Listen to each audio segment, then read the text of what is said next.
Prerona, Poro.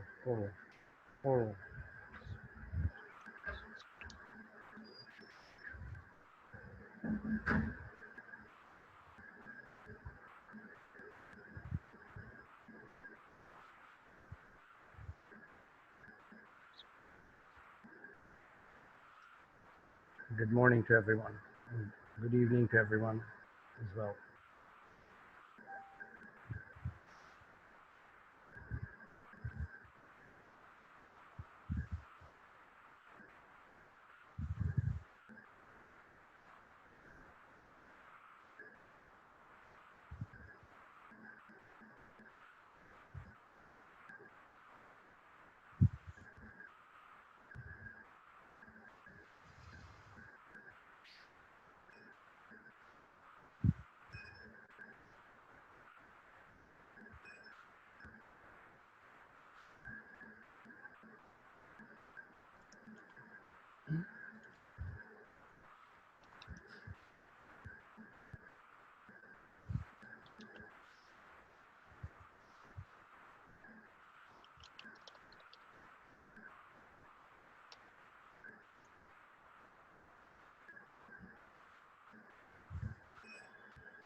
Hi, good morning and go to Bangladesh and good evening to our Edmonton and Canada uh, audience.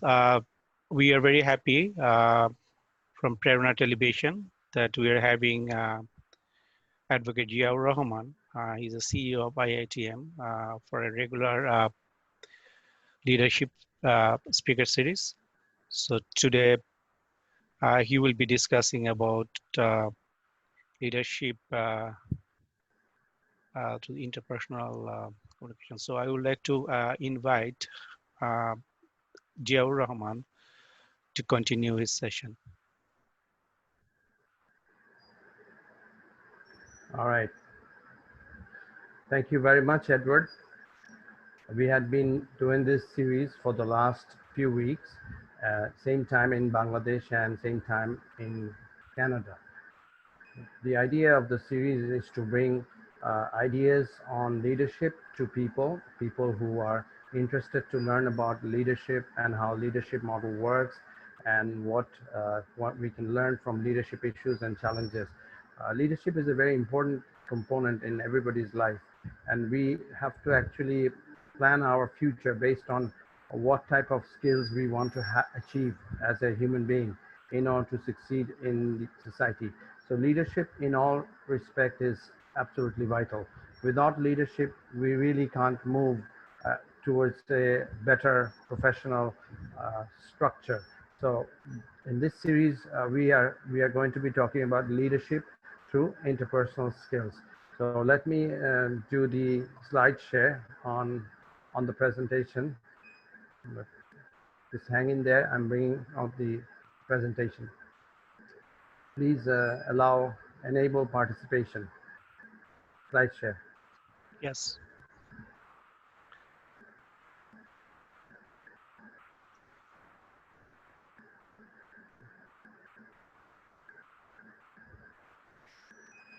Allow participation screen sharing.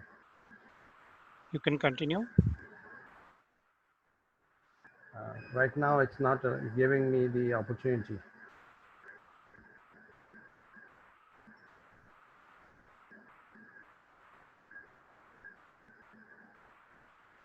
It says host disabled participation screen sharing.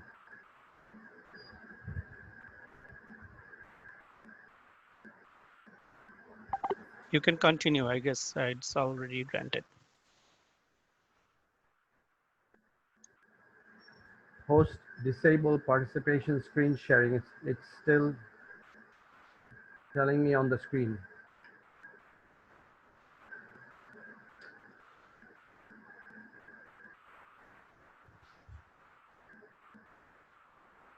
Can you fix it for me, please? Or Yes, you can. yes, I'm actually, I should be okay. You can continue. Um,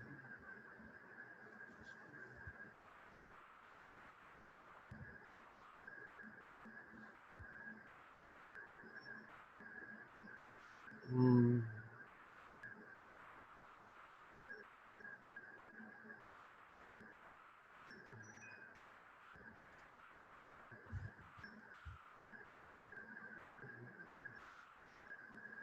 it's not allowing me to.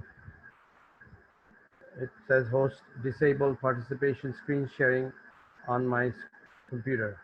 I think you have to do something from your from your end. Yes, you can now try. Then, this is a technical glitches. Yes, now it's working. Yeah, thank you. So let me find out where is the file.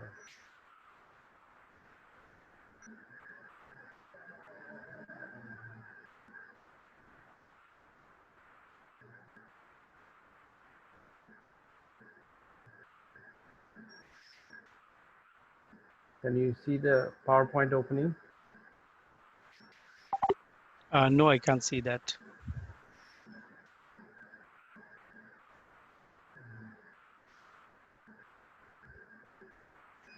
You can't see it. I'm so sorry. Let me go back again. It's not opening again.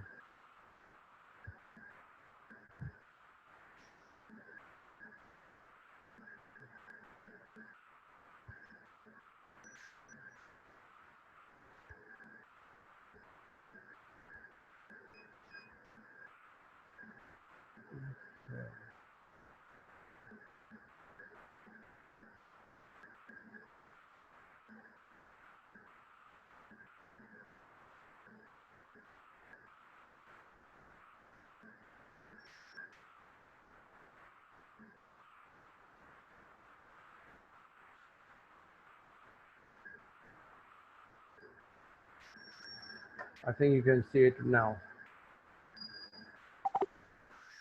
Yeah, you can have to All right. open it. Yeah, Can you see it now? yeah, you have to open it. I just see that folder that you just need to click the PowerPoint. I can see that the file folder. In my computer, it says screen share and it's sharing. Okay, I think we can only see that you have a folder open, or it's that the file Yeah, name is leadership. let me stop screen share. Let Yeah, me go back again. yes,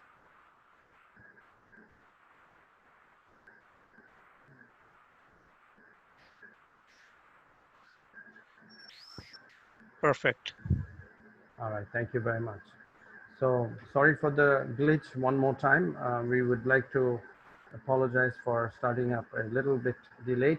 Anyway, today's session is on leadership and interpersonal leadership through interpersonal relationship. And this is the fourth session in this series. We shall be having more sessions on this series. So let me move to the next slide.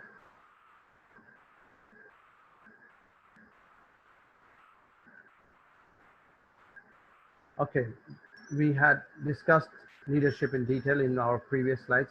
And in this session, we're just going to very quickly address the issue of leadership, as there are people who are coming in who didn't actually join in the previous session.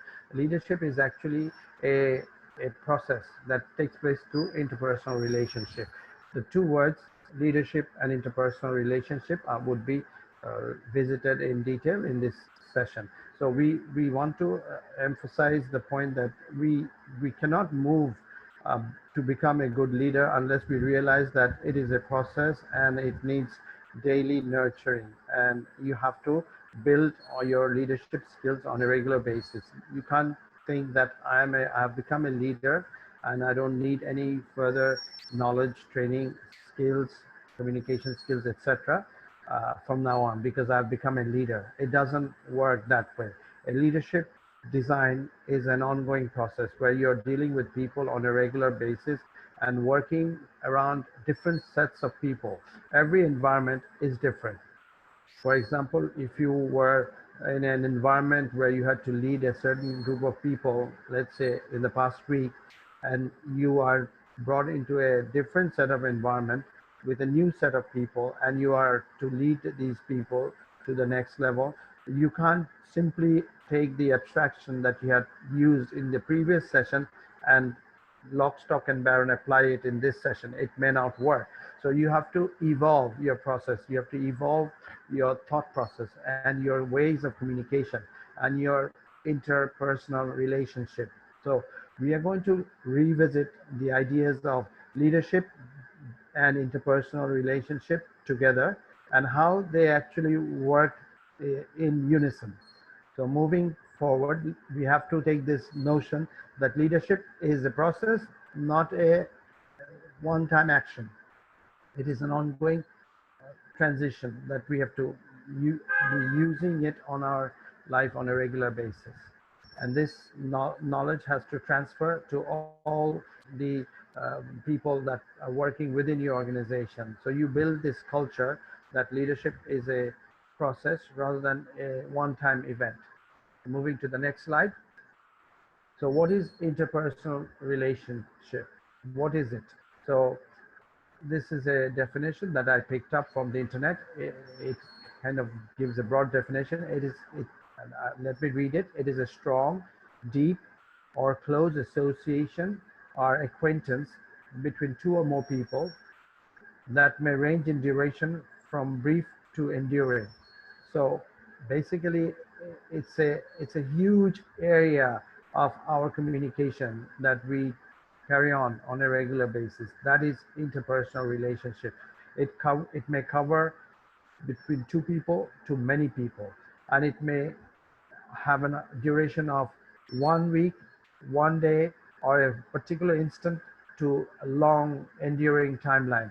So when we talk about relationship in English, as we know, relationship again is something which is enduring, which takes a long time to build. You can't build a relationship with someone right off the bat. You meet the person and then you feel that you get a feel good sense with that person, and you may think that you have a good relationship framed with that person. Maybe that's not the case. Maybe it was just an opening of your ongoing relationship. That may go very brilliantly or it may go sour. You have to nurture on it. You have to give water to the relationship.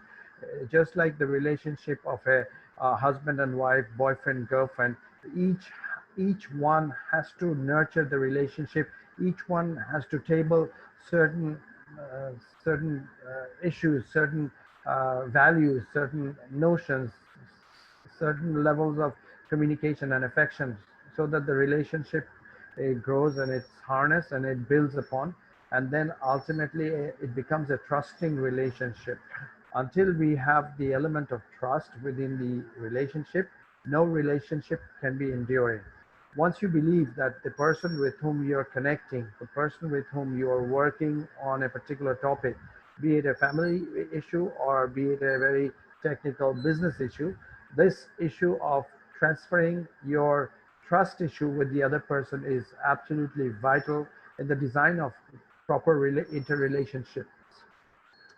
So moving forward, we have to we have to realize that it can be a long-term process.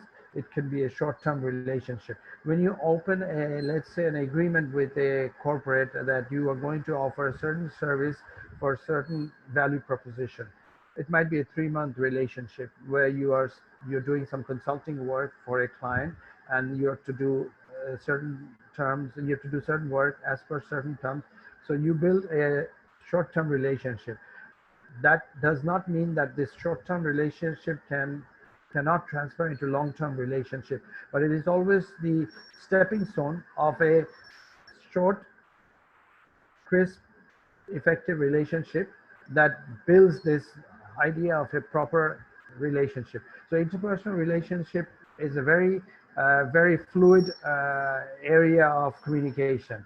It can go very smooth at certain times, and when there is a lot of stress and difficulty around this particular situation, it can become very dicey at the same time. And then managing your relationship, which was maybe sweet during a period of reasonable condition, it was sweet and nice. It may go south. It may become very difficult to manage. So you have to be able to understand that relationships are managed during the process in which you are put into. So if you are in a very difficult, challenging condition on a process, you as a leader, you must build your relationship connections very much in line with the situation at hand. So every situation will have a particularly different set of interpersonal relationship that you have to frame. So no two environment, no two situations will be based on the same type of relationship. When the stress levels go up, you have to manage your relationship with a lot more poise, lot more patience, and you have to give in certain cases to get the right set of results, because in any relationship you want to achieve a certain outcome, and the outcome has to be a value addition to your life or the life of the person with whom, or the organization with whom you are setting up the relationship. So this is crucial to the point that we have to understand that we are at the end trying to build something. We are trying to build a bridge through each relationship. So all the ingredients that goes into the design of a proper relationship must be there. If one element of relationship is not there, then it may not properly uh, pan out. So let me move to the next slide. This is a very recent study that I picked up from an article in Harvard Business Review, and it talks about what are the interpersonal relationship that a leader must have or should have to influence his or her team. And this was done on a large database of professionals, over 30 or 35 different industry segments coming from different vocations. So it's very pragmatic a slide where we can really identify what are the most important elements or ingredients or the influence parameter that can affect a proper leadership environment. So I have 10 points here. You can read points from points 1 to 5, and I will focus on these 5 points mostly. The first one was 67% people said that you have to be very ethical and your moral standards must be very high. A few weeks back, I talked about an issue of stewardship and the notion of stewardship, where we, we, we looked at the slide where ethical challenge and ethical issues was the most important component in designing a stewardship culture within an organization. So this slide actually reflects back to my previous slide presented 2 or 3 weeks back, where we had talked about stewardship planning for organization. So strong ethics and safety of the work environment, where the environment is conducive for people to be looking at things from a morally uplifting point of view, has to be there. So ethics is the the first and powerful component that drives any leadership influence into his or her audience. So if a leader has this one trait, then he or she should do well as a leader. 67% of the people are suggesting that this is the most important component in their association against a leader, or in association with the leader, that employee or that resource person feels comfortable. So the other one is a leader should provide self-organizing influence, where you the leader will provide goals and objectives with guidelines, but it will be good, it will be with less direction. That means it will allow the employees to work with their own designs. The leader may have a certain set targets assigned for the resource base for people in the organization, but the employees want some freedom to choose how they would like to respond to the tasks assigned to them. If the leader is breathing on their neck, then they are not comfortable. So this point has been supported by 59% people. So 59% people consider that this is a very important issue for a leader. The leader should not be breathing upon the neck of the employees. Rather, the leader should give them loose guidelines and allow self-organization to evolve. That means innovativeness and ingenuity are to be given a lot of importance in the design of proper leadership. And that builds effective attitude as a leader. The employees would start to respect the leader based on these attributes. The other one is being clearly communicative. 56% of the people believe that a leader must be very clear in his or her direction setting, the communication that he or she brings to the table. A leader cannot vacillate. A leader cannot say one thing today and sort of turn it upside down or move from his position given another set of environment. The leader has to communicate in this type of environment why he had to change or why he or she had to move from original positioning. So that has to be very logically framed with a lot of evidence to back his or her statement. So clear communication expectations are very much important. So what this means that, and as an employee, the leader must properly communicate what is the expectation that he or she wants from the employee. At the same time, the employees will have to be given the opportunity to clearly communicate with the leader what is it that they are considering appropriate for the task that has been given to that person. So clear communication expectation vital, and 56% of the people are paying a lot of suggesting that this is an important leadership attitude and influencer. The fourth one is the efficient learning capacity. The leader must be able to efficiently learn and be flexible to adapt to a new set of circumstances. So changing opinion based on new challenges that are coming up, popping up, or the new knowledge that is needed. If the leadership is quick to adapt to those new learning and new knowledge, then people working around the leader will feel confident and start to build the attitude, the influence that a leader has on a resource base. That means they would start to follow and emulate the leader. They will feel that the leader is giving us the right direction, giving us the right knowledge, giving us the right vision, and allowing us to grow within the organization. So this is an important component. Efficient learning. The leader will allow efficient learning to take place, and the leader himself or herself would be part of the efficient learning process through being flexible on given circumstances.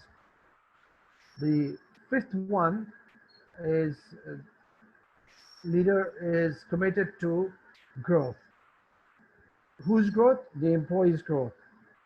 So leader must be empathetic and having an understanding that every employee has to grow within the organization. A leader cannot feel that just because he or she has been brought into a certain position, he must know it all.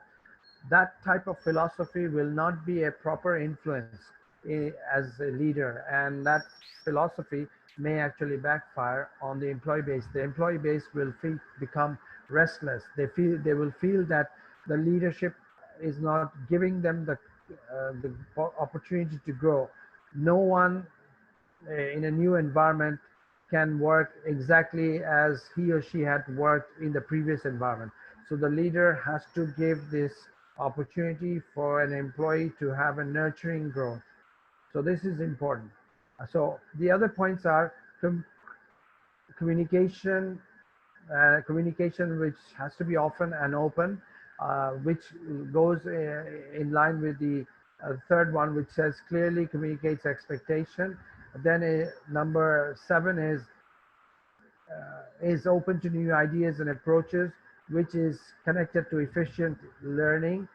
Number 8 is uh, creating feeling of succeeding and failing together. This is an important point also. A leader must give the an influence, an attitude into the floor that yes, you may fail. For that, I'm not going to be punishing you. For that, I'm not going to be admonishing you or putting you out of the growth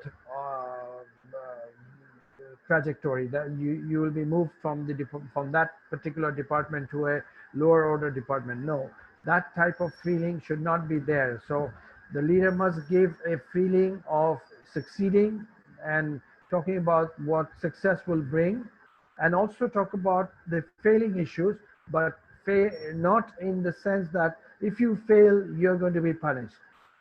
The leader must give the feeling that yes, the opportunity must be also there for failing, but we have to learn quickly, adapt to the failed environment situation that has arisen out of the improper decision making. We must jump back, be back into the game, and try to make things better next time around. So that type of comforting feeling should be given by the leader.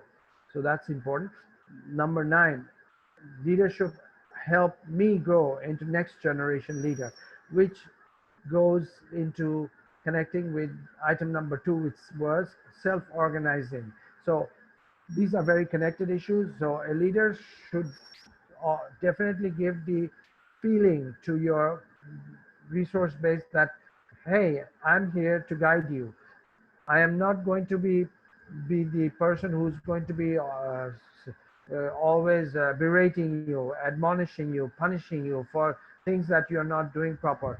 But rather, I would be there to give you the mentorship support, the guidance, the little nudge that you need to become the next leader in this house. So a leader's important challenge is to actually plan for succession. In other words, if a leader is sick for 3 months, how will the organization run? The leader must plan ahead of time and appropriately design the system so as to build on this strong feeling that not to worry, everything is fine, everything will work properly in this environment, and I'm actually helping you to grow. So this type of feeling would be very much essential for the leadership to spawn new leaders.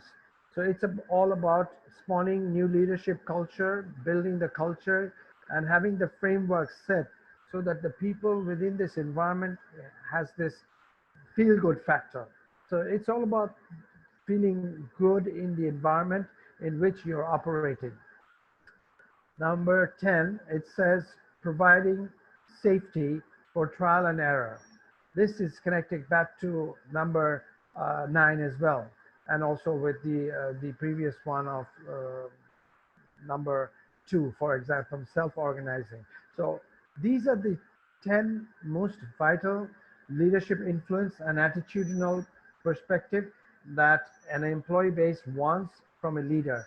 So if you are to truly become a professional leader, be it in business or in society or in politics, you need to focus on these components, and specifically the top 5 must be given a strong reasoning to, because the first one starts with 67% and the fifth one still has 43%. That means out of 100 uh, managers, future leaders, 67 to 43% believe that these are vital attributes of a leader. So if you truly want to succeed as a leader, you must pay strong attention to this slide. Moving to the next slide.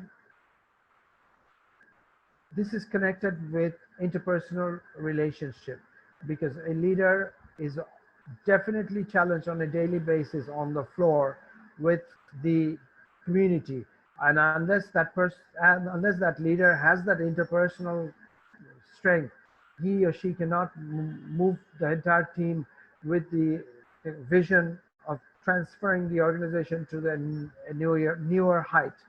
So interpersonal relationship becomes a vital tool that cuts across all the components that we have talked about. Interpersonal relationship is there when you're dealing with self-development. Interpersonal relationship is there when you're resolving challenging issues such as the conflict. Interpersonal relationship is there when you are a little defocused and you're mentally a little bit down. You're not having the energy to produce the right set of results, and you're sort of off from your targets and objectives. You need that interpersonal relationship, the nurturing, mentoring relationship in that environment. So the leader has to have the interpersonal relationship that must cut across all the 10 components that we had talked about. One very important component that I've stressed, and we are going to have specific sessions on these called conflict management and resolution. What is a conflict? It's a disagreement, an argument, typically a protracted one that can continue on, fester within an environment. You might feel that the conflict that had been raised last week is no longer there, but in reality, it may not be the case. Maybe it's underneath the carpet, maybe it's brewing.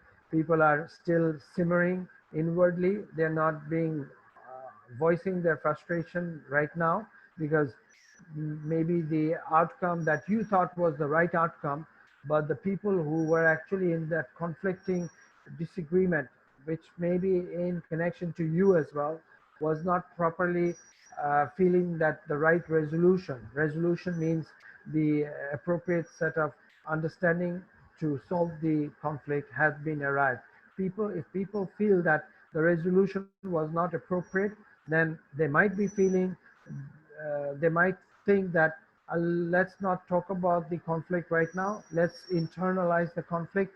Maybe later, if we find an opportunity, we'll bring back the issue onto the floor and try to resolve the conflict and take another resolution to improve the condition. That may be a scenario, but sometimes and most often these conflicts do not go away all of a sudden.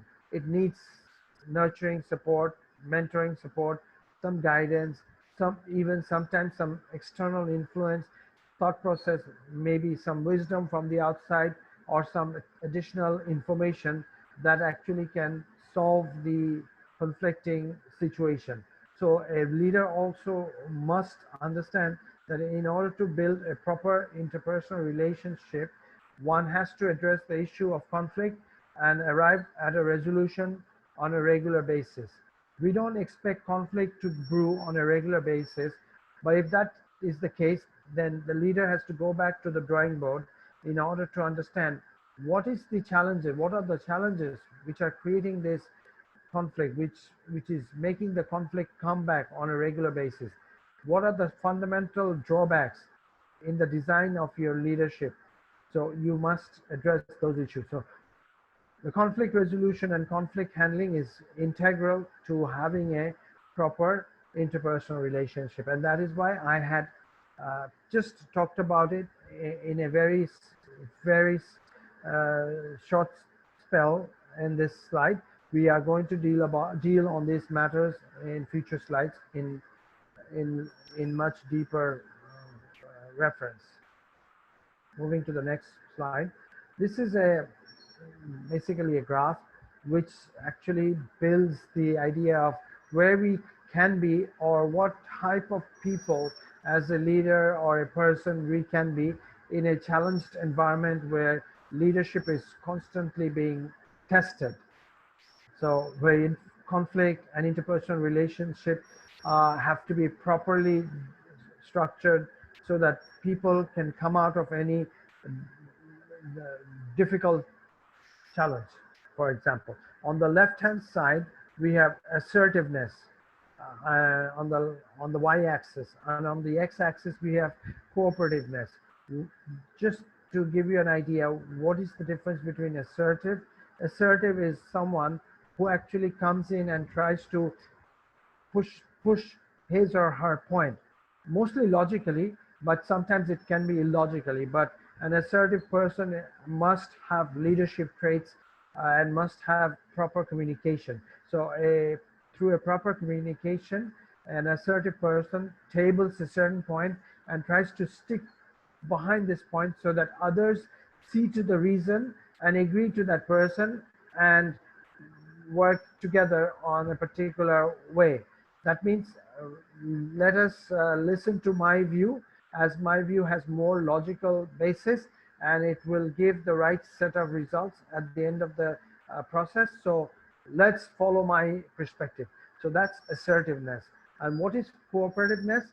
A leader can also be a cooperative, in the sense that, okay, you guys have come up with some ideas. I had an idea, but I'm willing to negotiate my perspective with you as I see your thought process is more evolved, or the team effort has brought a very proper outcome. I'm willing to cooperate with you.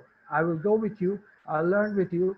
I will follow through the structure that is being designed or being rolled out in front of me. Normally, leadership people with strong leadership are assertive normally, but that does not mean that a proper leader, a true leader, will be also cooperative at times.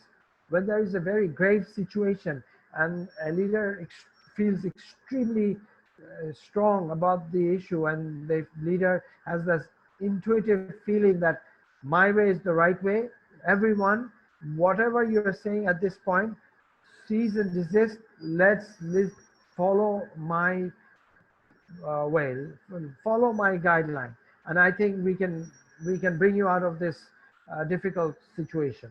That can be a scenario in a very turbulent and difficult condition, and the leader becomes very assertive to the point of being a very aggressive person in pushing the agenda of the leader.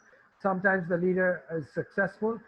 True leaders are often successful, because when we are talking about very important challenging condition, if you're not assertive, then where is the strength of leadership? We question that, right? So true leaders are mostly assertive, sometimes cooperative. So it does not mean that cooperative is a lower order attribute. I am not suggesting that, but what I'm trying to say that based on your own personal traits, you have to realize how much of the time that you are assertive, and how much time, what percentage of your in your decision making you are mostly cooperative. So that's important. So there are five components here. The top one left is forcing, the topmost right is collaborating, somewhere in between is compromising, on the top, in the bottom left you have avoiding, and the far right hand bottom is accommodating. These are some of the basically traits of a human being, and if you're a leader, at times you're actually positioning yourself in each of these buckets. When there is a very important challenge and you as a leader feel that your way is the appropriate way, then you might be forcing yourself, in the sense that you will not be you will be less on cooperative, because you're closer to the x 0 point of the x-axis at the bottom point, but you are going to be on the y-axis, you are going to be moving up on the arrow towards the top. So you're becoming more assertive. So you're basically forcing your views, and at times you have to use that.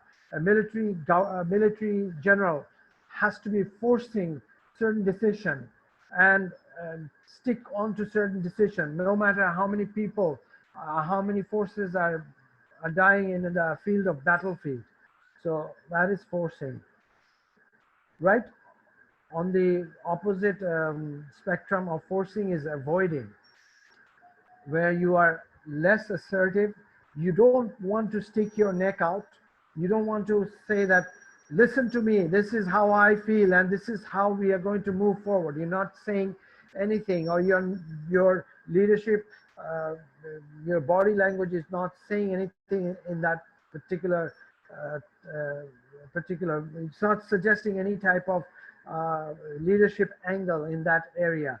You're not enthusiastically pushing for a certain decision. So you're somewhat avoiding. Maybe you're pensive, you're thinking, but you're avoiding. And if you are also not cooperative, you're not also listening to people, then you are actually avoiding the situation. Very rarely a leader tries to avoid, but at times there are points where you have to also avoid. You might have to avoid. The next one is compromising in the middle. As the word goes, compromise, we know it means that you are listening and also you're trying to push your own agenda at the same time. So you're giving out some opportunities to people, you're giving in on some points, but you're also sticking with some points. So that's the idea of a compromising leader. The word from a leadership angle does not sound very appropriate, but it doesn't have them. It may have a little negative connotation, but in the true sense of the word leadership, leadership has to compromise using own wisdom and intellect at times. So the intuitive gut feeling of a leader is sometimes tells the leader to compromise on this particular point. Why? Because the leader has to win on some other more important agenda, where the leader feels that if I give in at this point, I will have more opportunity to actually voice my viewpoint and assert on another agenda, which I feel is more important. So the leader can be compromising at times. The top right-hand corner is collaborating. This is a very interesting leadership attribute. And collaboration allows you to actually work with many people at the same time. You're trying to be assertive. You're assertive, but at the same time you are allowing more people to cooperate in the decision making process. So in other words, you are a senior manager, a senior leader, you're listening to the people in the audience. You have, let's say, department of sales head, you have the branding head, you have the let's say the budgetary finance head, you have the R&D head. At the same time, you have your own views that you want to push into the floor with regards to maybe a particular market in which you want to grow, and you're wanting a certain amount of money to be spent in that particular zone, whereas money is off, money constraint is there, but you are being assertive. Why? You are trying to give them a viewpoint that unless we push ourselves now into that particular market with a certain budget, we may lose our ground come next quarter or the year after. So you are being assertive, but at the same time, you are also the person particularly listening to the people from the floor and being accommodative with their viewpoints at the same time, but not budging, not being okay. I listen to everything that you are saying. You're actually being a somebody who's negotiating at this point. So a collaboration model works for a leader at most times, because the leader is actually collaborating and negotiating at the same time, almost on every single transaction, every single situation. As I mentioned, that leadership is a process. So collaboration is a process. You are giving in at certain points. You're not taking in other person's views at certain times. The collaboration model is very important in designing a proper interpersonal relationship environment, and through proper interpersonal relationship environment, you're growing ahead as a leader. The fifth point is accommodating. Here, the level of assertiveness is low and cooperation is more. This is an environment where when things happen where you don't have very strong knowledge of the situation. For instance, you're sitting in the meeting of your R&D department. Your R&D head is the right person who is responding to all the questions that are coming into the floor, or he or she is giving the vision of new product that will be rolling out within your enterprise, within your organization. So here you have to play a more passive role, even if you might be the CEO of that organization. You may not step into his knowledge base in particular, but you might come in and cooperate by saying that thank you very much for your viewpoint on certain product, but is it possible to actually roll out this product first, or are we actually going through the right iteration in designing this product? Because from a common sense perspective, I feel something else should be also looked into in the design of this product per se. So this can be from a semi-technical point of view or non-technical point of view. So you can't exert your viewpoint in this condition. If you are exerting your viewpoint on your R&D department, you are actually not allowing the R&D department to thrive. You are actually snubbing the sense of true ownership of the department. The R&D department people will start feeling that, oh, the CEO is now the chief scientist of this organization. Even if you are from the scientific community, you should give the accommodating type of response to the floor when you're discussing matters, for example, with regards to the R&D department. So these are important issues that I wanted to bring to your attention, that a person who is actually transforming into a leader must be following through. So starting from forcing to all the way accommodating or avoiding might be a tool in order to use given different circumstances. But if I were to choose, I think most of the time a leader has to be collaborating, compromising, and accommodating. If a leader is mostly avoiding or forcing, then leadership will be challenged sooner or later. But given the work environment in which you are positioned, you might be forcing. If you're a general, you might have to make a decision right on the spur of the moment, and with as as quickly as possible, without actually going through a extensive discussion that you can roll out in other set of leadership situation. Similarly, if you're a surgeon and you have to make the right decision in the operation table right now, you can't have a full-blown discussion, keeping the patient bleeding to death. So you have to make a very quick decision, right or wrong. So you have to at times be assertive and forcing a decision.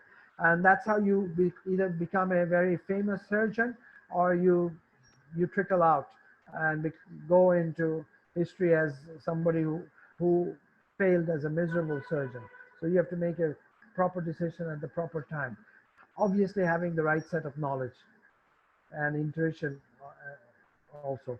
So as a leader, we must be framing our um, interpersonal communication, our negotiations, our communications, our issues of self-learning, and giving the knowledge or sharing the wisdom into the floor, using some of the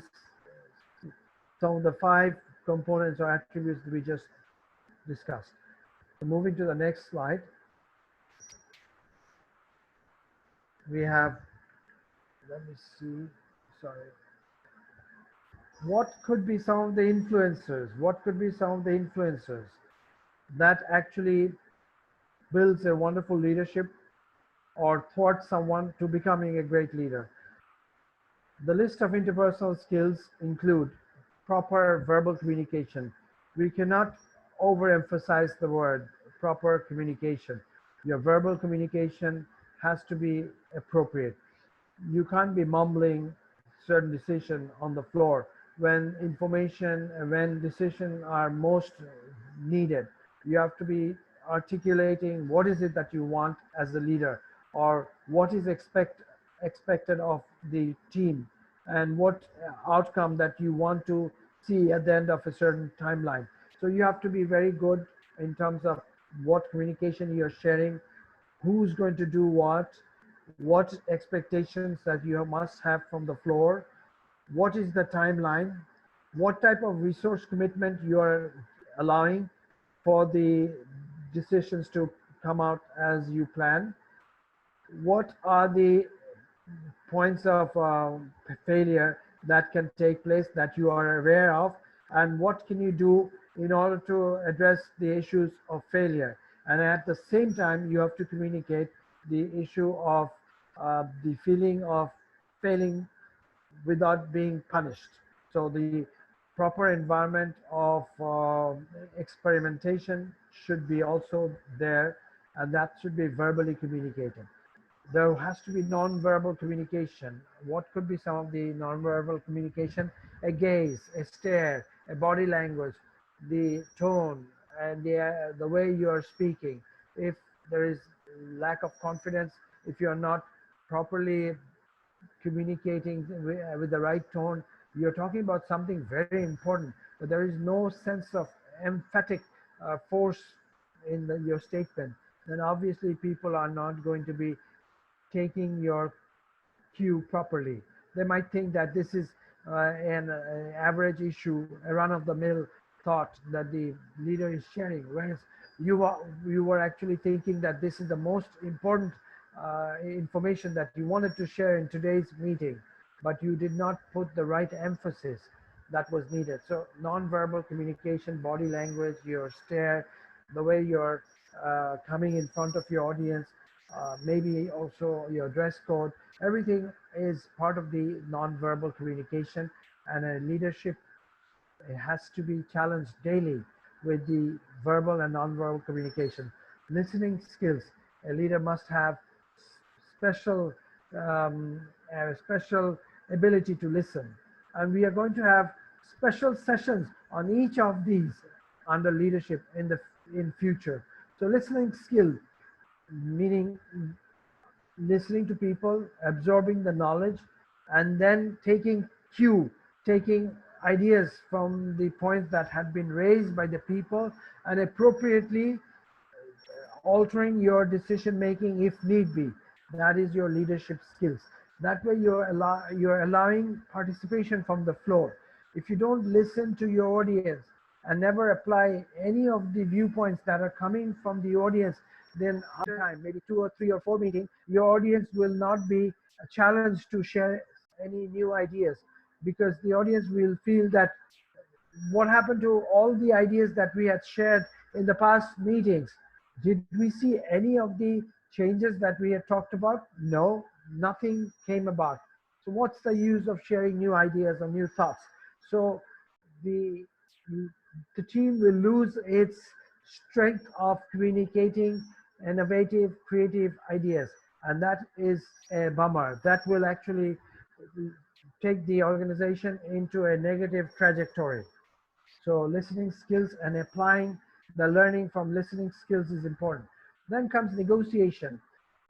Or in the verbal, non-verbal, and listening skills type of environment, you have to also build your own viewpoints. You might be listening to something which is completely inappropriate for the environment in which you are currently involved or currently positioned. You have to also communicate your viewpoint as to what has to take place in order for their views to be considered, or whether an altered view is needed. So a lot of negotiation with the floor has to take place. So negotiation is the lifeblood of a proper leadership to grow. Problem solving.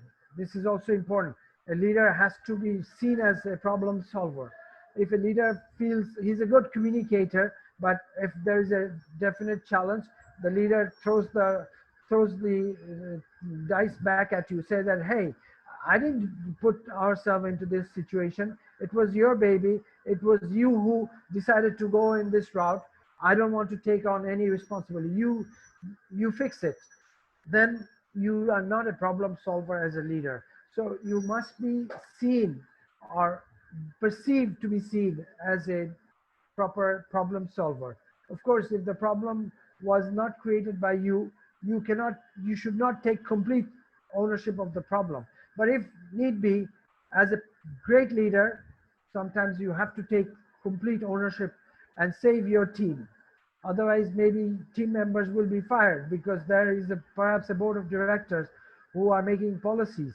And if this important policy failure is communicated back to the board, which obviously has to be communicated at one certain given time, then the entire team can be in jeopardy and may lose their jobs.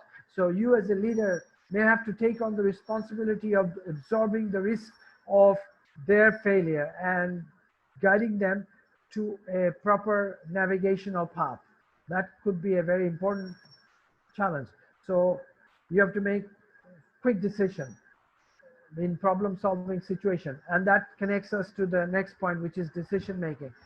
Certain times you have to make very popular decision, unpopular decision, and people may not like it, but as I mentioned in the previous slides, you have to be very assertive at certain point, and you may have to force your view on your community, on the people whom you're directing. So this is a very important challenge that the leadership must be able to use when needed. He or she cannot use it sparingly. He has to be more collaborative and cooperative, allowing people to flow their own knowledge and perspective into the decision-making process. But at times, you have to be the right leader, making the right and very integral decision that may change the course of the organization as well. But you may have to take that unpopular decision. So you have to be very knowledgeable as to what is happening in the floor. You have to have the industry knowledge. For example, you may not have to be as knowledgeable as your R&D department, but you must know what is happening in R&D, not only in the organization, but in the market space, in the community, in the industry, and how a decision in R&D can actually catapult you to the next level or put you down into a pit, push you down into a pit. So the last point, which encompasses everything, a leadership has to be assertive most of the time.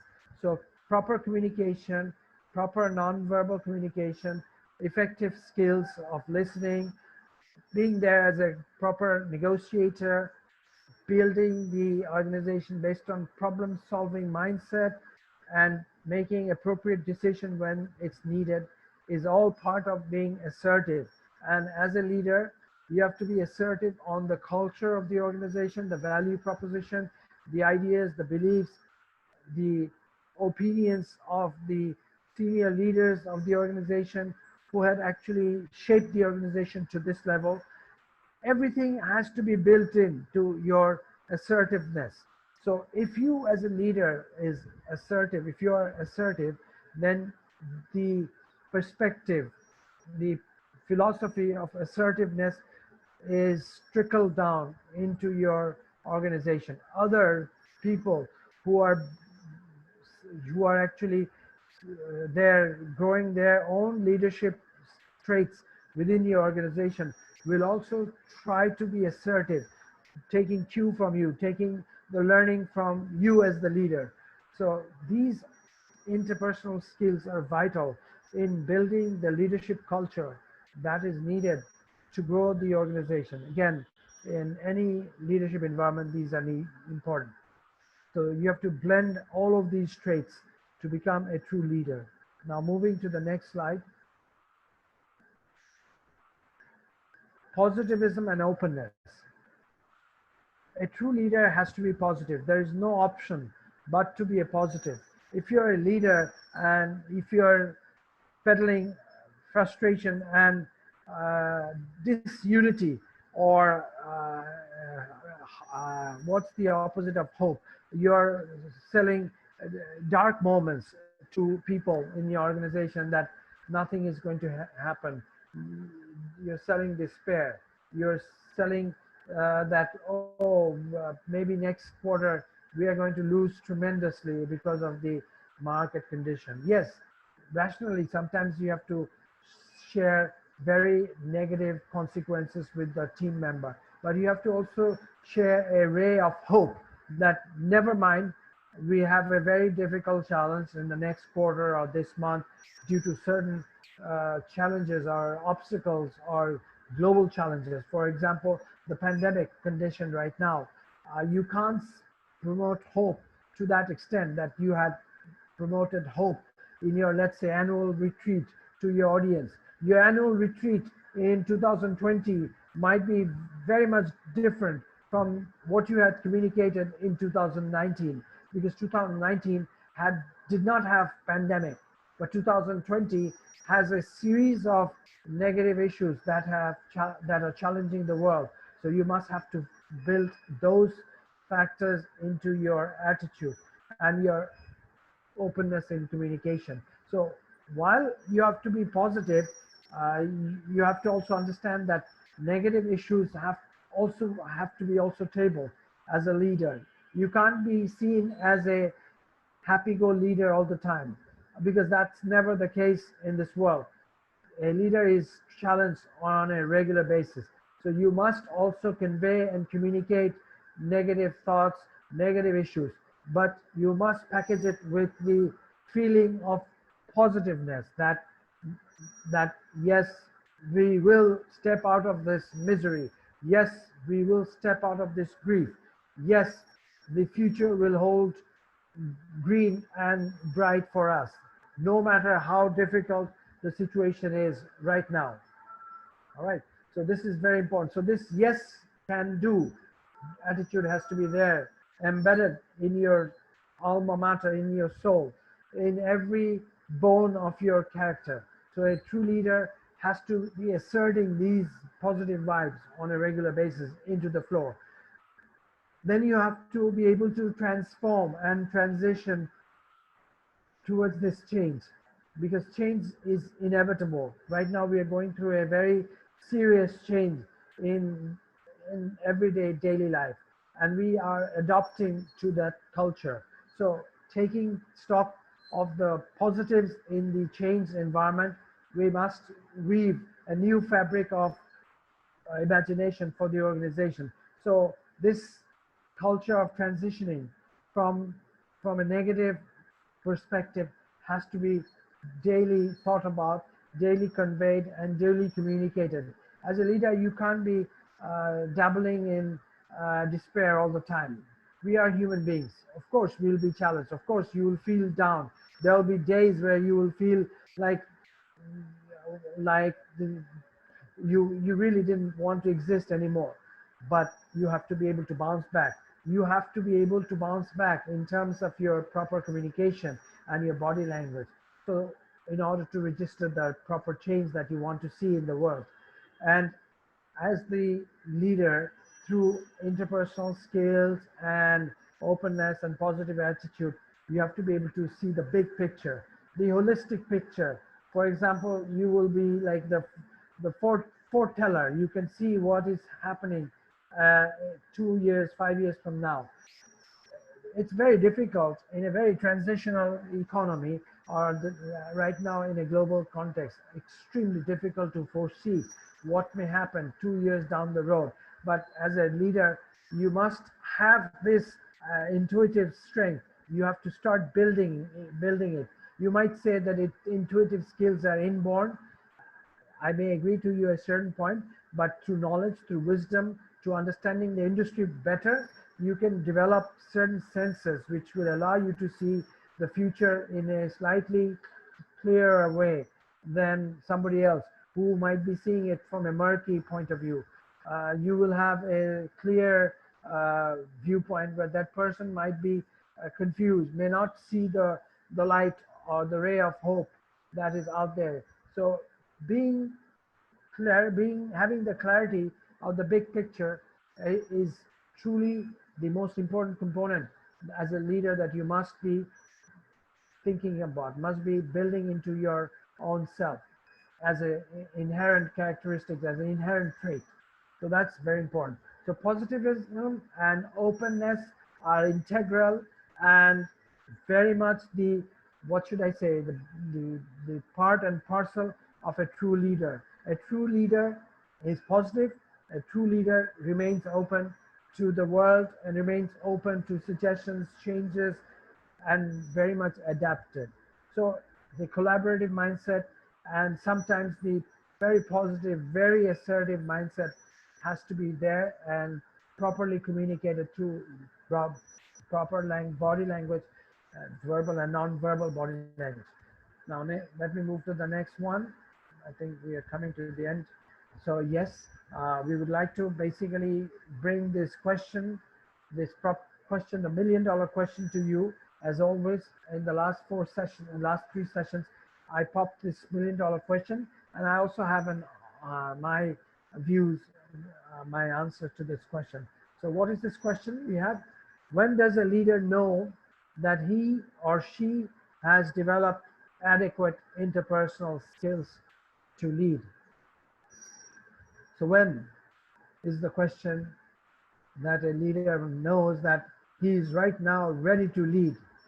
When you see some movies of the African leadership, where tribal leadership, the leader, the father figure, takes the time and makes the junior go through certain trials and tribulations in life, and give that child a serious level of challenge and throw a lot of obstacles in that person's way. And once that child rises to the occasion, builds the strength, the courage, and energy to overcome the challenge, one day the father or the leader comes and says that, my son or my guide, you are now ready to take on the world, and here is your leadership, uh, leadership what should I say, the leadership change that we are transitioning towards, and I will no longer be the leader, and I'm giving the leadership floor, the leadership stick to you, and you are now the leader of this tribe. So this is a process that takes place, right? As I mentioned, leadership is a process, and you could never tell whether you are truly a right leader for every occasion. Every occasion needs a different set of leadership. As we talked about different forms of leadership in previous slides, and we talked about democratic leader, autocratic leader, laissez-faire leader, situational leader, servant type of leader.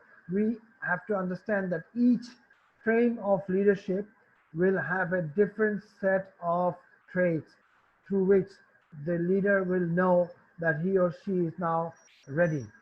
Most important point of being ready is when people will start to talk about leadership. People will start to say that it's about time that you take the reign of control. It's about time that your senior leader needs to give you the opportunity to lead the tribe, lead the society, or lead the organization or the department. When these type of views are communicated on a regular basis, then you may feel that you have attained a certain level of behavioral standing, attitudinal attribute of a true leader.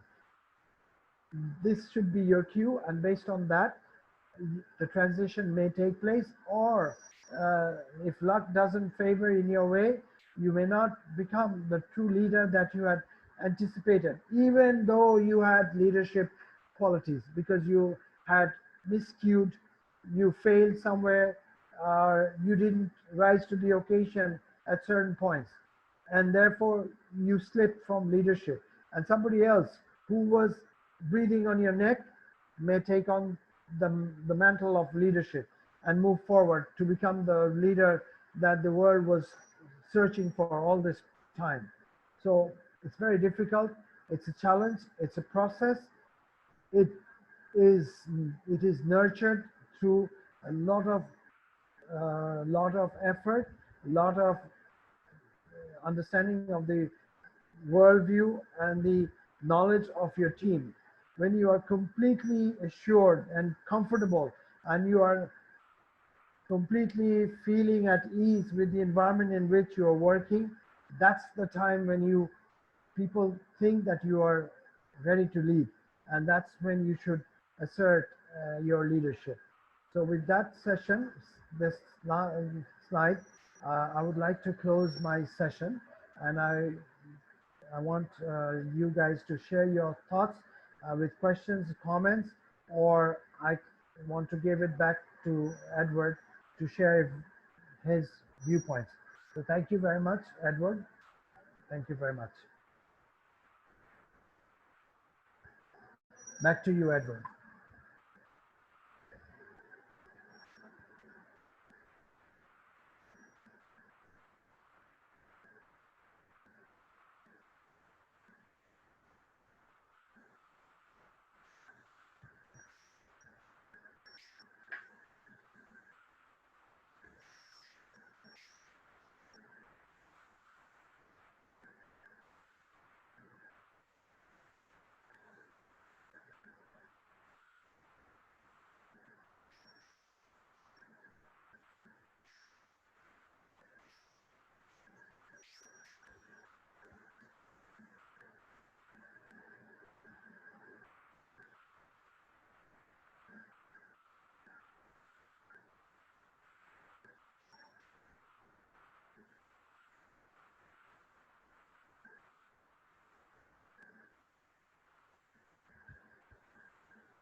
Yes, speak a little bit louder.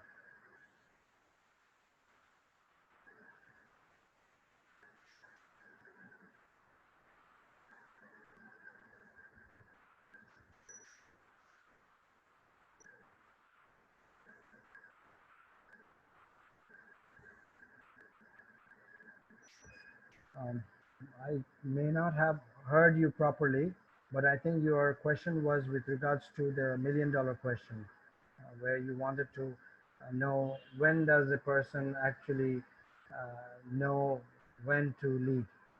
I think that was the question, right? Okay, so I had actually shared the my viewpoint in the presentation. However, I would like to reiterate that as a human being, if people around you feel confident working with you, that's number one.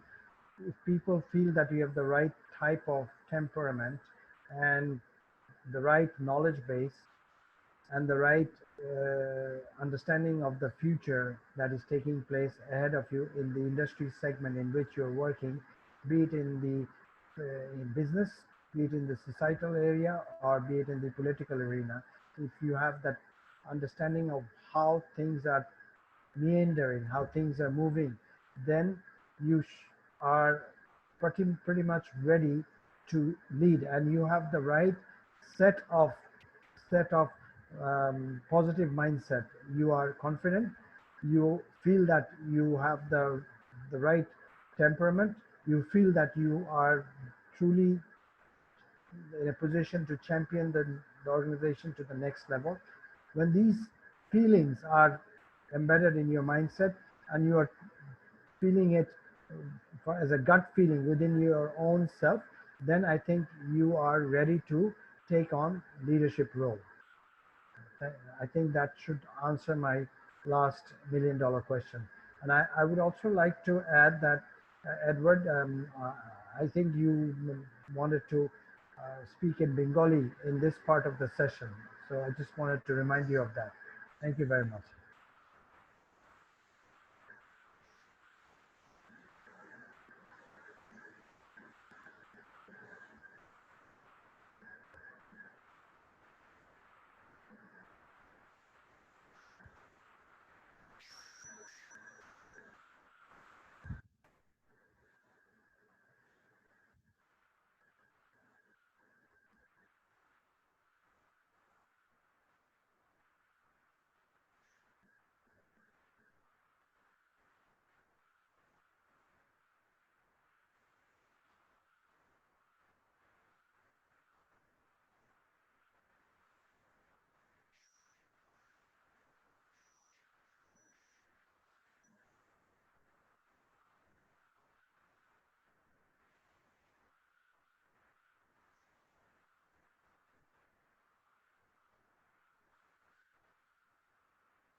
আমি আমি কি করব?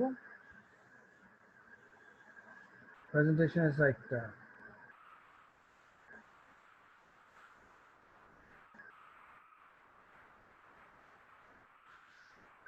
next, এটা next step থেকে শুরু করি।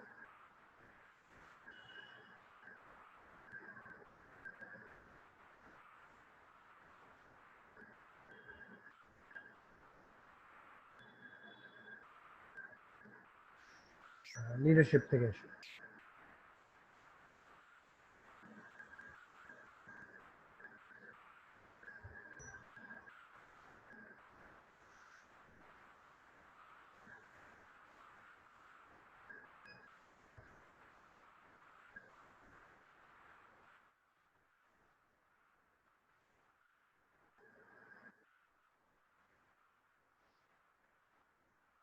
জোরে কথা বলতে হবে।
এটা হার্ভার্ড বিজনেস রিভিউর একটা আর্টিকেল।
দ্বন্দ্ব আর নিষ্পত্তি।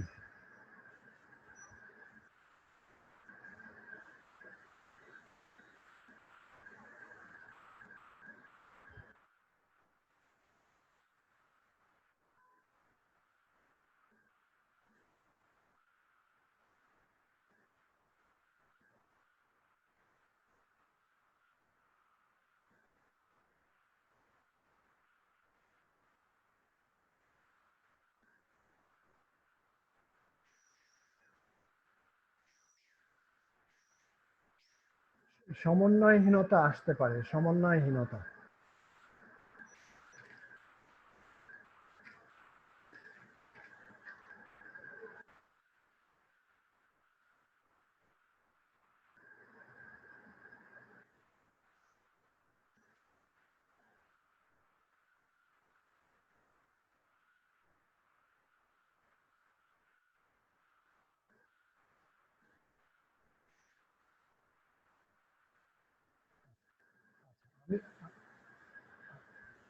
আচ্ছা, আমি খুব সংক্ষিপ্তভাবে বলবো, সেটা হচ্ছে যে এখানে দুইটা পার্ট আছে। একটা হচ্ছে বাম দিকে অ্যাসার্টিভনেস আর নিচে আছে কোঅপারেটিভনেস।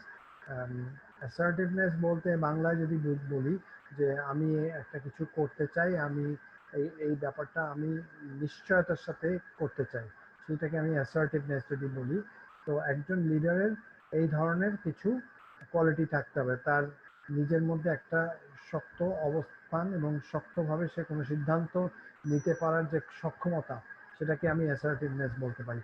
তো একটা একটা লিডার, নেতা, সে বিজনেস নেতা হোক আর সমাজের অন্য যে কোনো রাজনৈতিক নেতাই হোক, তাকে বিভিন্ন সময় তার পথ পরিক্রমায় এই পাঁচটা কম্পোনেন্টের মধ্যে ঘুরতে হবে। তাকে মাঝে মধ্যে চাপ প্রয়োগ করতে হবে, ফোর্স করতে হবে, মাঝে মধ্যে কম্প্রোমাইজ করতে হবে, যে সবার সাথে মিলে আচ্ছা ঠিক আছে তোমারটাও নিলাম আমারটাও নিলাম, এই ধরনের একটা মনোবৃত্তি রাখতে হবে। আর একটা সময় বাম দিকে আছে অনেক সমস্যা নিয়ে ঘাটালামি না, এটাকে একটু এই ঘর সমস্যার পাশ কাটিয়ে চলে গেলাম, কোনো কোনো সময় এটা করতে হতে পারে। এটা হয়তো খুব ভালো একটি ওয়ে না, কিন্তু কিছু কিছু সময় হয়তো এই সিদ্ধান্ত এবং এই ধারাতেই হাঁটতে হবে।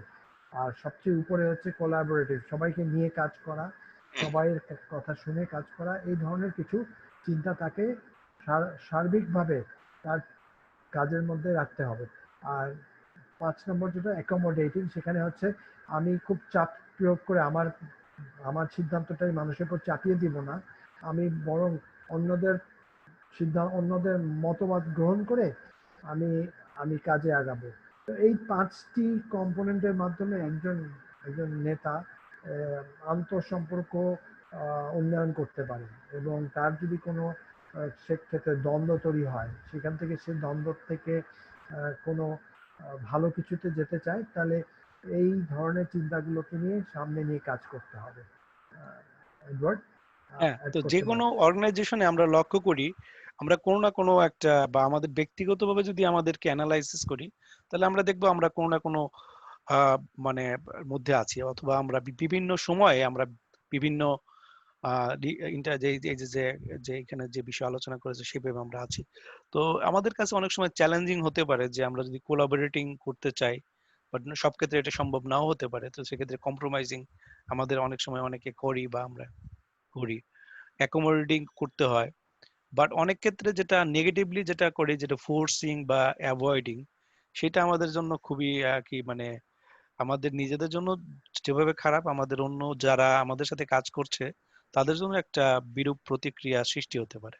তো আমার কাছে যেটা মনে হলো যে আমি যেটা যে ফোর্সিং এবং অ্যাভয়েডিং যেটা, সেটা আমাদেরকে আমাদের জন্য আমাদের নিজস্ব গ্রোথের ক্ষেত্রে, অর্গানাইজেশন গ্রোথের ক্ষেত্রে আমাদের জন্য একটা নেগেটিভলি একটা মানে বা বিরূপ প্রতিক্রিয়া। শুধুমাত্র বিশেষ কারণে এটা ব্যবহার হতে পারে।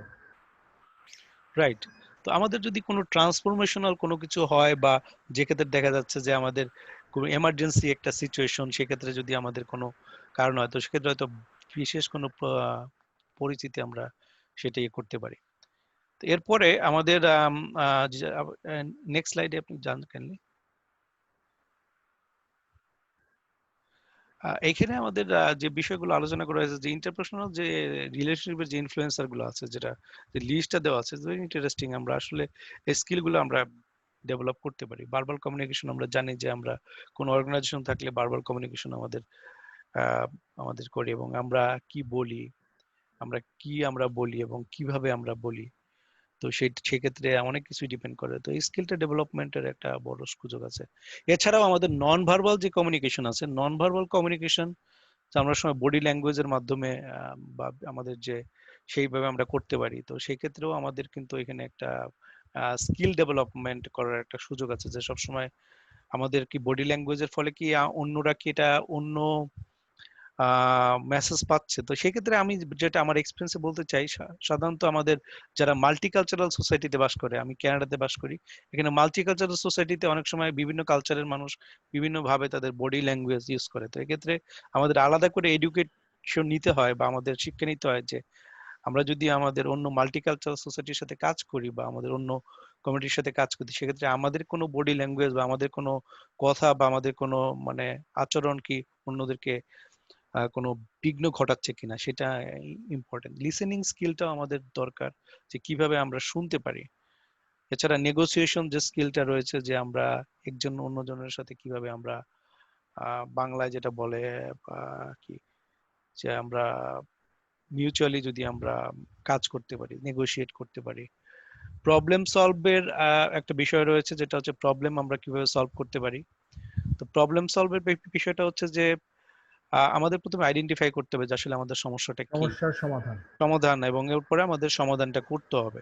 তো এইটা আসলে আমাদের ব্যাপারে অনেক সময় আমরা এই স্টেপটা ফলো করি না, বা আমরা হয়তো বা অনেক সময় ইগনোর করতে পারি, অনেক সময় অ্যাভয়েড করতে পারি, অনেক সময় বলি যে না আমাদের দরকার নাই। বাট ইটস ভেরি ইম্পর্টেন্ট, আমাদের গ্রোথের জন্য, ডেভেলপমেন্টের জন্য এটা জরুরি। তারপরে হচ্ছে ডিসিশন মেকিং। ডিসিশন মেকিং এরটা হচ্ছে যে আমাদের খুঁজতে হবে, এবং যদি কোনো আমাদের অপশন, সিদ্ধান্ত নেওয়ার সক্ষমতা। সক্ষমতা, যদি সিদ্ধান্ত আমরা নিতে যে সক্ষমতা, সেটা আমাদেরকে, এটা দক্ষতা আমাদের অর্জন করতে হবে। যদি আমরা ম্যানেজারিয়াল বা সুপারভাইজারি কোনো লেভেলে থাকি, ইট ইজ ভেরি ইম্পর্টেন্ট আমাদের এই যে ডিসিশন মেকিং এর ক্যাপাবিলিটি। অনেক ক্ষেত্রে আমরা যারা বিজনেস স্কুলে যারা পড়াশোনা করে, তাদেরও কিন্তু অ্যাপটিটিউড টেস্ট, ডিসিশন মেকিং এর কেস স্টাডিজ, তো সেক্ষেত্রে কিন্তু তাদেরও কিন্তু ডিসিশন মেকিং স্কিল ডেভেলপমেন্টের আমাদের আছে। সুতরাং ইজ নট দ্যাট যে শুধু যারা কর্মক্ষেত্রেই থাকবে তা না, আমাদের জীবনের প্রতিটি ক্ষেত্রে কিন্তু ডিসিশন মেকিং এর স্কিলের প্রয়োজনীয়তা রয়েছে, বা এটা স্কিল দক্ষতার প্রয়োজন। পরিবারে প্রতি সপ্তাহে আমাদের কিছু সিদ্ধান্ত নিতে হয়। সিদ্ধান্ত নিতে হয়, তো সেটাই হচ্ছে। এবং লাস্টে যেটা হচ্ছে অ্যাসার্টিভনেস, বাংলায় কি বলে জিয়া ভাই? আমি অ্যাসার্টিভনেস বাংলায় আমি ঠিক শব্দটা মাথায় আসছে না। আচ্ছা, কমিউনিকেটিং আমরা হচ্ছে যে কমিউনিকেটিং আমরা যে আমাদের যে ভ্যালুজ রয়েছে, আমাদের যে মূল্যবোধ রয়েছে, বিশ্বাস রয়েছে বা আমাদের যে চিন্তাধারা রয়েছে, এটা যাতে আমরা খুব আহ, মানে মুক্তভাবে যেটা আমরা যদি আমরা করতে পারি, মানে কমিউনিকেট করতে পারি। তো এটা আসলে খুবই ইম্পর্টেন্ট, কারণ এই যে শক্তভাবে ইন্টারপার্সোনাল। কোনো সিদ্ধান্ত দেওয়াকে হয়তো অ্যাসার্টিভনেস বলা যায় এই মুহূর্তে, মাথায় এই শব্দটা আসছে। Right, right. আমাদের এখন হচ্ছে যে বিষয়টা হচ্ছে যে এখানে কমিউনিকেট করতে হবে, বা আমাদের যে যে এই যে যে আমাদের যে মূল্যবোধ বা আমাদের যে আদর্শ বা আমাদের যে বিশ্বাস, আমাদের যে মতামত, এটা যাতে আমরা খুব সহজেই যাতে আমরা অন্যকে আমরা প্রকাশ করতে পারি। তো সেটা আমাদের বিষয়। তো নেক্সট স্লাইড। আমরা জানি যে প্রত্যেকটা জীবনের প্রতিটি মুহূর্তে প্রতিটি সময় কিন্তু পজিটিভিজম, মানে আমাদের দরকার রয়েছে, ওপেননেস দরকার রয়েছে। আমরা এই যে এখন কোভিড-19 একটা দুর্যোগ সময়ের মধ্যে দিয়ে যাচ্ছি, তারপরে আমরা অর্গানাইজেশনে যখন কাজ করি আমাদের অনেক চ্যালেঞ্জেস রয়েছে।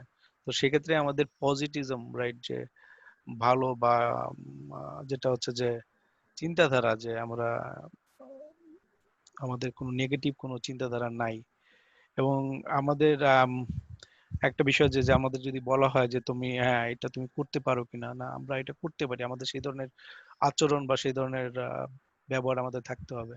এবং যদি আমাদের পরিবর্তনের প্রয়োজন হয়, আমরা একটা পর্যায় থেকে অন্য পর্যায়ে পরিবর্তন করতে চাই, সেক্ষেত্রে আমাদের সেই দক্ষতা বা সেই সামর্থ্য আমাদের থাকতে হবে, বা আমাদের এটার আগ্রহ থাকতে হবে। এবং আমাদের কিন্তু অনেক সময় আমরা লক্ষ্য করি, আমরা অনেক সময় আমরা আহ নিজেদের বিষয়ে চিন্তা করি, ও আচ্ছা এটা আমার জন্য কেন হলো, আমাকে আমার বস এটা কেন বললো। আমাদের বিগ পিকচার দেখতে হবে, যে না আসলে মানে বার্ডস ভিউ, মানে আমাদের আসলে মানে এই অর্গানাইজেশনের স্বার্থে বা বৃহত্তর স্বার্থে আসলে এটা কি ইম্প্যাক্ট আমাদের, সেই কি মানে এটা এটা কিভাবে এটা হতে পারে বা কি এটা আহ, আহ, করতে পারে আর কি। তো এখানে আমাদের এটা আমাদের নিজেদের বিষয় না চিন্তা করে অনেক সময় আমাদের এই বিগ পিকচার বা আমাদের এই জিনিসটা আমাদের থাকতে হবে আর কি। Next slide please. আমাদের যে মিলিয়ন ডলার যে কোয়েশ্চেন রয়েছে, যেরকম মিলিয়ন ডলার যে কোয়েশ্চেন রয়েছে, যে কখন লিডার বা যারা লিডার রয়েছে তারা জানতে পারে যে আসলে আমাদের আহ, তারা সত্যিকারে তাদের যে ইন্টারপার্সোনাল স্কিল রয়েছে তারা সেটা অর্জন করেছে। তো এটা খুবই চ্যালেঞ্জিং বিষয়, কারণ অনেক সময় আমরা তো এই অ্যাসেসমেন্ট টুলটা ইউজ করি না। আর ডিফারেন্ট পর্যায়ে ডিফারেন্ট অ্যাসেসমেন্ট টুল থাকে, ডিফারেন্ট অর্গানাইজেশনে ডিফারেন্ট অ্যাসেসমেন্ট টুল থাকে, কারণ সবার কাছেও অ্যাসেসমেন্ট টুল থাকে কিনা তাও তো না, অনেকে সেটার অ্যাওয়ারনেসটাও নাই অনেকের। তো সেক্ষেত্রে লিডার কখন জানবে যে তার পর্যাপ্ত পরিমাণ ইন্টারপার্সোনাল স্কিল হয়েছে কিনা। তো সেক্ষেত্রে যেহেতু আমরা জানি কমিউনিকেশন একটা টু ওয়ে স্কিল, তো সেক্ষেত্রে যে আমরা যদি কোনো feedback pi, like for example আমরা যাদের সাথে কমিউনিকেট করছি তারা যদি আমাদের ফিডব্যাক দেয়, then we can get it done. আমরা সেভাবে করতে পারি, সেভাবে আমরা জানতে পারি। আর একটা যেটা হতে পারে, যদি আমাদের কাছে কোনো টুল বা আমাদের কোনো মানে এরকম মানে টুল যদি থাকে, তো সেক্ষেত্রে আমরা এটা মেজার করতে পারি যে আসলে আমাদের সেই ইন্টারপার্সোনাল স্কিল আছে। আর একটা হতে পারে, যদি আমরা যেটা বলি কন্টিনিউ প্রফেশনাল ডেভেলপমেন্ট, যদি আমরা প্রত্যেক সময় যদি আমরা মনে করেন আমরা ওই যে ট্রেনিং গুলো আমরা যদি করি, যখন আমরা ওই ট্রেনিং গুলো করছি তখন আমরা দেখতে পারি যে আসলে তো আমরা এই বিষয়টা আমি প্র্যাকটিস করিনি। তো আমরা জানি যে একজন সিইও বা একজন কোম্পানির যারা বিভিন্ন নেতৃত্বে আছে তারা কিন্তু সবসময় বিভিন্ন ট্রেনিং বা বিভিন্ন কিছুর মধ্যে থাকে, যাদের অর্গানাইজেশনের স্বার্থে, তাদের নিজেদের ডেভেলপমেন্টের স্বার্থে। তো সেক্ষেত্রে কিন্তু আমরা যখন ট্রেনিং গুলো করি তখন কিন্তু আমাদের ওই যে আইডেন্টিফাই করতে পারি যে আসলে আসলে কি আমরা ওই ইন্টারপার্সোনাল স্কিলটা আমরা কি আমাদের মধ্যে কোনো ল্যাকিং আছে কিনা, আমরা কোন পর্যায়ে আছি, এবং আমাদের কোনো ইমপ্রুভমেন্টের স্কোপ আছে কিনা। ডেফিনেটলি আমাদের সবসময় একটা ইমপ্রুভমেন্টের স্কোপ থাকে, কিন্তু এটা আমাদের আইডেন্টিফাই করাটা ইম্পর্টেন্ট। এবং ওই আমরা কি আসলে রাইট অ্যাকশন নিচ্ছে কিনা, যে ওই যে আমাদের যদি কোনো ল্যাকিং থাকে তাহলে কি আমরা কি করতেছি, আমরা কি বই পড়তেছি, আমরা কি ট্রেনিং করতেছি, অথবা আমরা কি অ্যাকশন করতেছি, অথবা আমরা যাদের সাথে আমাদের কাজ করতেছি তাদের সাথে কি সেই রাইট পজিটিভ অ্যাটিটিউড নিয়ে কাজ করতেছি। আমাদের চ্যালেঞ্জ থাকতে পারে, আমরা হয়তো বা আমাদের কাছে সেই ট্রেনিং না থাকে। এখন আমাদের কোভিড সিচুয়েশনে দেখা গেছে আমরা এখন অনেক সময় আমরা বাসায় বসে কাজ করতেছি, হাউ উই কোঅর্ডিনেট ইফেক্টিভলি, কিভাবে আমাদের যে নিউ নর্ম হয়েছে সেই নিউ নর্মে আমরা কিভাবে এই যে ইন্টারপার্সোনাল স্কিলটা ডেভেলপ করতে পারি, কিভাবে আমরা কমিউনিকেট করতে পারি, how effectively we do that. So এই বিষয়গুলো আমাদের জানা দরকার রয়েছে, এবং সেভাবে যদি আমরা করতে পারি ডেফিনেটলি আমাদের নিজেদের জন্য যেটা যেভাবে ভালো হবে, অর্গানাইজেশনের জন্য ভালো হবে, আমরা নেক্সট ফেজে বা নেক্সট পর্যায়ে আমরা যেতে পারবো। সো আমি জিয়াউর রহমান ভাইকে বলতে চাই, আপনার যদি কিছু বলার থাকে দেন উইল খান। ধন্যবাদ। আমরা এই সিরিজটা করছি, তো মানুষজন আমাদের এই সিরিজ দেখে নিজে তার লাইফে ব্যবহার করতে পারবে এবং অন্যকে এই তার এই নলেজটা শেয়ার করে একটা সামগ্রিকভাবে সমাজে একটা পরিবর্তন আনার জন্য কাজ করতে পারবে এবং এর মাধ্যমে নেতৃত্ব যে শক্তি, নেতৃত্ব বোধ জাগ্রত হবে, সমাজটা সুন্দর হবে, আমাদের নিজস্ব পরিবার এবং আমাদের প্রতিষ্ঠানগুলো যেগুলোতে আমরা কর্মরত সেগুলো ভালো হবে। তো আপনাদেরকে আগামী বুধবার রাত্র 8টা এডমন্টন টাইম আর বাংলাদেশ টাইম সকাল 8টা বৃহস্পতিবার আপনাদেরকে আবার দাওয়াত দিলাম। আর একটা টপিক লিডারশিপের সামনে আমরা নিয়ে আসছি। আপনারা আমাদের সাথে থাকবেন, আমাদের সাথে ইন্টারঅ্যাক্ট করবেন এবং আপনাদের ইনপুট আমাদের জন্য খুবই কাজে লাগবে। সো আমরা আপনাদের ইনপুটটা পেতে চাই। সবাইকে শুভেচ্ছা, ঈদের শুভেচ্ছাও দিয়ে দিলাম। এই সাথে ভালো থাকবেন, সেফ ডিস্টেন্সিং মেনটেন করে চলবেন। খোদা হাফেজ ফ্রম বাংলাদেশ। Thank you. আপনাদেরকে প্রেরণা টেলিভিশনের পক্ষ থেকে সবাইকে ঈদের আগাম শুভেচ্ছা জানাচ্ছি এবং আমরা আমাদের যে আগামী যে অনুষ্ঠান রয়েছে আগামী বুধবারে সেই অনুষ্ঠান দেখার জন্য আপনাদের আমন্ত্রণ জানাচ্ছি। সবাইকে ধন্যবাদ। সুস্থ থাকুন, ভালো থাকুন।